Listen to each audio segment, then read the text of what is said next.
এই ফেলু, খুব গরম পড়েছে তাই না রে? হ্যাঁ ঘেটু, খুব গরম পড়েছে, আমি আর পারছি না। কি করলে গরম কমে বলতো? কেন? এটা তো সোজা রে। যা বাজারে গিয়ে আম কিনে নিয়ে আয়, আর একখান তরমুজ কিনে নিয়ে আয়। আমার তরমুজ খেলে একদম ঠান্ডা হয়ে যাবি।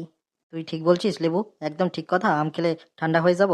ও, আমি তো আজকে সকালে বাজারে গিয়ে আম নিয়ে এসেছিলাম, 80 টাকা কেজি নিছে। আরে কোষ কি, আমার বাবা তো 100 টাকা কেজি দিয়ে হাট থেকে 1 কেজি আম কিনে নিয়ে আসছে। তাহলে বল দেখি, আমি 20 টাকা লাভ করলাম কি না? এই তোরা সব চুপ কর, স্যার আসছে, স্যার আসছে। গুড মর্নিং বাচ্চারা। তোরা সবাই পড়াশোনা করে এসছিস তো? কি গরম পড়ছে। হ্যাঁ স্যার, আমরা সবাই পড়াশোনা করে এসেছি। ভীষণ গরম পড়ছে স্যার, তাড়াতাড়ি গরমের ছুটি দিয়ে দিন। গরম পড়ুক আর ঠান্ডা, এবার তোদের হেডমাস্টার বলেছে স্কুল কিছুতেই ছুটি দিবে না। কেন স্যার, স্কুল কেন ছুটি দিবে না? তোরা এক একজন 2-3 বার করে এক এক ক্লাসে ফেল করিস, তাই এবার কিছুতেই হেড স্যার বলেছে তোদের ছুটি দিবে না। তোদের পড়াশোনা করতে হবে, স্কুলে আসতে হবে, যতই গরম পড়ুক, শীত পড়ুক আর বন্যা হয়ে যাক। তাহলে তো স্যার আমাদের স্কুল থেকে টিফিন বেলা আম খেতে দেওয়া হবে। কেন রে? আম খেতে দেওয়া হবে কেন? গরম পড়ার সাথে আমের কি সম্পর্ক? স্যার, ওই ঘেটু বলছিল আম খেলে নাকি গরম কমে যায়, আর তরমুজ খেলে নাকি পাতলা পায়খানাও কমে যায়। বস বস, এসব খেলে শরীর ভালো থাকে, মন ভালো থাকে, ঠান্ডা থাকে। কথাটা কিছুটা ঠিক, কিন্তু আম দেবে না স্কুল থেকে, আম তোদের বাজার থেকেই কিনে খেতে হইবে। স্যার স্যার, আমার বাবা প্রতিদিন বাজার থেকে 1 কেজি করে আম কিনে আনে। আমি আর মা সবটাই খেয়ে ফেলি, বাবার জন্য একটা রাখি। ভালো করিস, ভালো করিস। পড়াটা ভালো করে করিস, আম খাওয়ার সাথে সাথে, যেন মুখ দিয়ে আমের মিষ্টির মতো পড়া বের হয়। শুধু পড়া আর পড়া স্যার, আপনার মুখ দিয়ে কি একটু আমের মতো সুন্দর সুন্দর কথা না বের হয়? এই লেবু, তুই কিছু বললি? না স্যার, কিছু কই নাই, কিছু কই নাই। আচ্ছা পটলা, তুই আর ফেলু, কাল তোদের গরুর রচনা লিখতে দিয়েছিলাম, তোদের রচনা একদম হুবহু এক হয় কি করে? স্যার, আমরা স্কুলে আসার পথে দুইজনে মিলেই যখন রাস্তার ধার দিয়ে আসি, তখন ওখানে একটা হলস্টাইন গরু বাঁধা ছিল। তাই দুজনেই দেখেছি আর আলোচনা করেছি যে স্যার আজকে আমাদের গরুর রচনা লিখতে দিয়েছে। তাই দুজনের রচনা একই হয়েছে, কারণ আমরা একই হলস্টাইন গরু দেখেছিলাম তো, তাই। কি সুন্দর উক্তি! হলস্টাইন গরু দেখেছিল, বদমাইশ ছেলে কোথাকার। এই লেবু, তোর আজকে স্কুলে আসতে দেরি হলো কেন? স্যার, রাস্তায় একজনের 500 টাকার নোট হারিয়ে গিয়েছিল, তাই আমার স্কুলে আসতে দেরি হয়েছিল। লোকের টাকা হারানো কি তুই খুঁজে দিয়েছিলি? না স্যার, টাকাটার ওপর তো আমি দাঁড়িয়েছিলাম যতক্ষণ লোকটা না ওখান থেকে চলে যায়। আবা, কি রত্ন তৈরি হয়েছে সব! আচ্ছা পটলা, বল দেখি, তোর কাছে 10টা আম আছে, তার থেকে 2টা আম একজন নিয়ে গেল, এখন কয়টা আম তোর কাছে আছে? 10টা স্যার, 10টা আম আছে। প্রশ্নটা ভালো করে বুঝলি না, আবার বলছি। ধর তোর কাছে 10টা আম আছে, তার থেকে 2টা আম একজন নিয়ে গেল, এখন কয়টা আম তোর কাছে আছে? স্যার, 10টা আম আছে। পটলা, তুই আমাকে রাগাস না, 10টা আম ছিল, তার থেকে 2টা নিয়ে গেল, এখন 10টা থাকে কি করে? স্যার, আমি বাইচা থাকতে আমার কাছ থাইকা আম নিয়া যাইতে পারবো এমন কেউ কি মনে করেছেন আপনি? বোকা ছেলে, ধর তোর কাছে কেউ উম, জোর করেই 2টা আম নিয়ে গেল, এরপর কয়টা থাকে?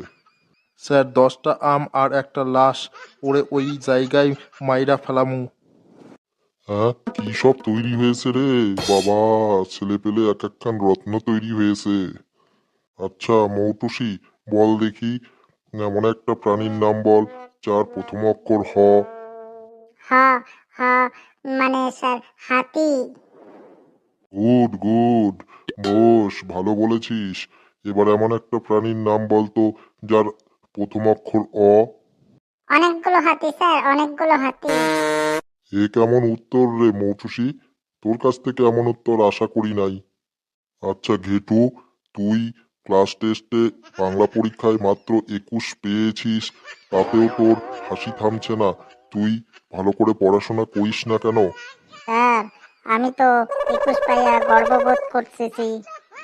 মাত্র 100-র মধ্যে 21 পাইয়া গর্ববোধ করতেছিস কেন? কেন স্যার? আপনি তো গতকাল বলেছিলেন 21 নিয়ে আমাদের গর্ব অহংকার করা উচিত। 21 তারিখ আমাদের ভাষা আন্দোলন, তাই 21 সংখ্যাটা বাঙালির জীবনে খুব গর্বের বিষয়। বটে বটে, রত্ন তৈরি হয়েছো, রত্ন তৈরি হয়েছো তোমরা।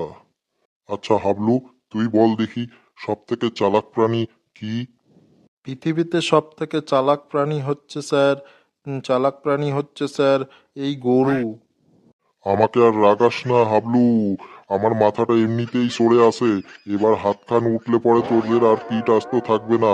পৃথিবীতে সব থেকে চালাক প্রাণী গরু, ইয়ার্কি করছস? আমার সাথে ইয়ার্কি করছস?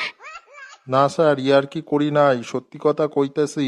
পৃথিবীতে সব থেকে চালাক প্রাণী গরু। আবার ফাজলামো মারছস? এই পৃথিবীতে সব থেকে চালাক প্রাণী গরু? আচ্ছা, গরুই যদি চালাক প্রাণী হয়, কি করে তোর যুক্তিতে বল দেখি গরু চালাক প্রাণী? এর ব্যাখ্যাটা তো আরও সহজ স্যার। বাংলা দ্বিতীয় পত্রে প্রবাদ আছে, অতি চালাকের গলায় দড়ি। বেশিরভাগ গরুর গলায় দড়ি থাকে, সুতরাং গরুই সবচেয়ে চালাক প্রাণী, এমনটাই তো হইবে স্যার। ওরে বাবা, কি সব উত্তর আর কি সব যুক্তি!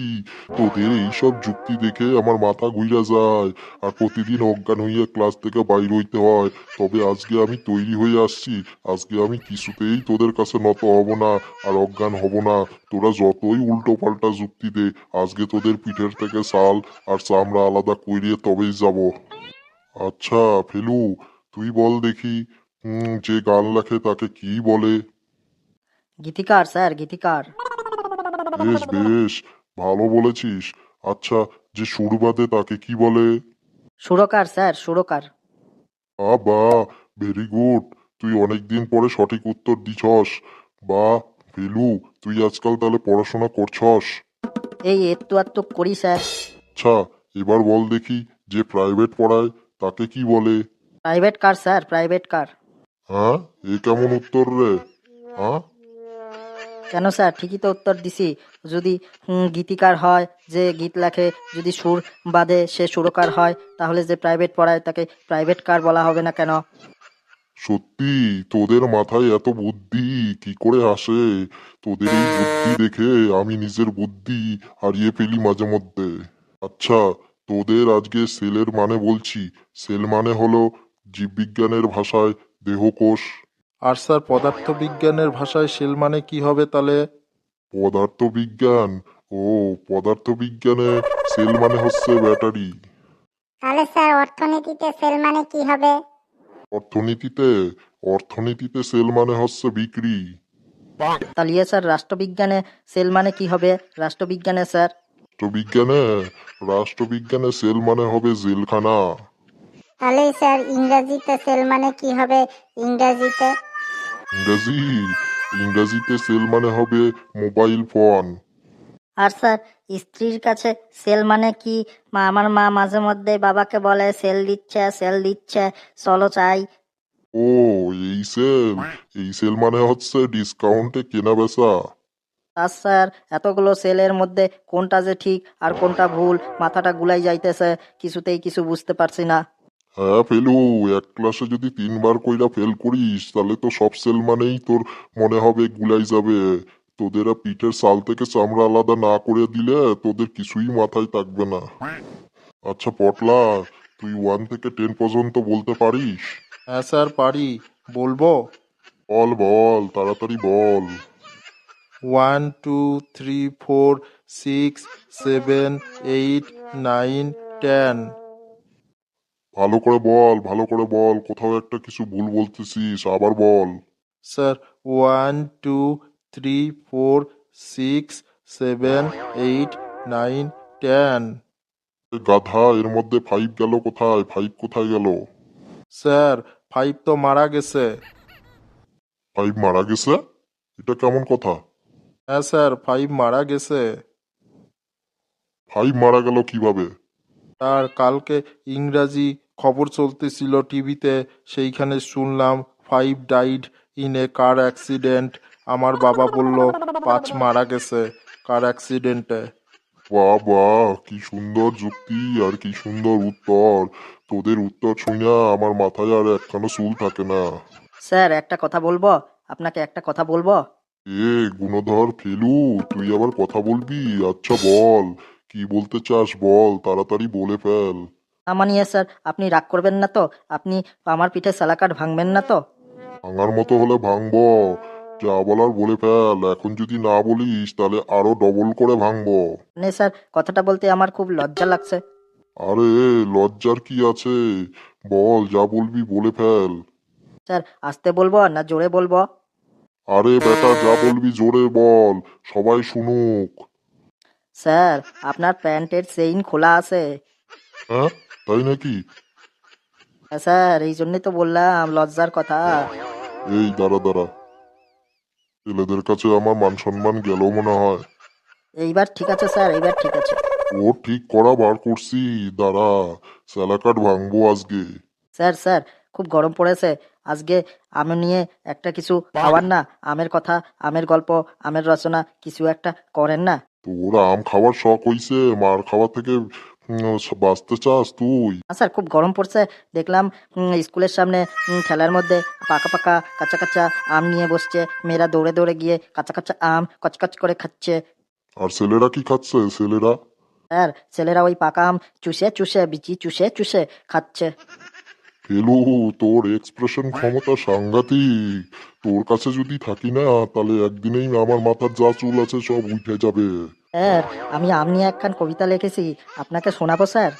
তুই আজকাল আম নিয়েও কবিতা লেখিস? হ্যাঁ স্যার, এই একটু আধটুক লেখি স্যার। আজকাল কবিতা লেখাতে আমার মন বেশি আসে তো, তাই একটু আধটুক লেখি। বলে ফেল, কি লিখেছিস আম নিয়ে কবিতা? বন্ধুরা, তোমরাও আমার আম নিয়ে এই স্বরচিত কবিতাটা শুনো, তারপরে কেমন হয়েছে কমেন্ট বক্সে লিখে জানাও। বলে ফেল বলে ফেল, বনিতা না করে বলে ফেল। নমস্কার, শুরু করছি আমের কবিতা। এই আম মানে সুস্বাদু আছিল এক ফল, দেখতে যেন কিছুটা স্যাপটানো টেনিস বল। ছোট বড় নানা জাতের আম হয়, 40 থেকে 8 সবাই আমেতেই মজে রয়। বৈশাখ মাসেতে হয় আমের ফলন, চারিদিকে কাঁচা পাকা আমের গন্ধে ভরে যায় মন। বলতে গেলে আম নানা জাতের হয়, এরই মধ্যে আম্রপালিতে সবার মন মজে রয়। বর্তমানে চীন দেশেতে হয় নতুন আমের ফলন, বিচি খুঁজে পাবে না কো যতই চাই তোমার মন। থাম থাম, ফেলু এবার থাম। আর খোঁজাখুঁজি করিস না, তোদের এই সব কাণ্ড কারখানা দেখে আমার মাথা খারাপ হইয়া যায়, আর আমি অজ্ঞান হইয়া যাওয়ার মতো হই। আমি আসি, আবার কাল আসবো তোদের ক্লাসে। এই রে, ফেলুর কবিতা শুনে স্যার বোধহয় অজ্ঞান হয়ে যাওয়ার মতো অফিস ঘরে গিয়ে অজ্ঞান হয়ে যাবে, আর না হলে আম খাবে। বন্ধুরা, তোমরা এই আমের কবিতাটা কেমন লাগলো কমেন্ট বক্সে লিখে জানাবে, আর আমাদের ভিডিওটা বেশি বেশি করে শেয়ার করবে, আর আমাদের চ্যানেলটা সাবস্ক্রাইব করে আমাদের সাথে থাকবে। পরের ভিডিও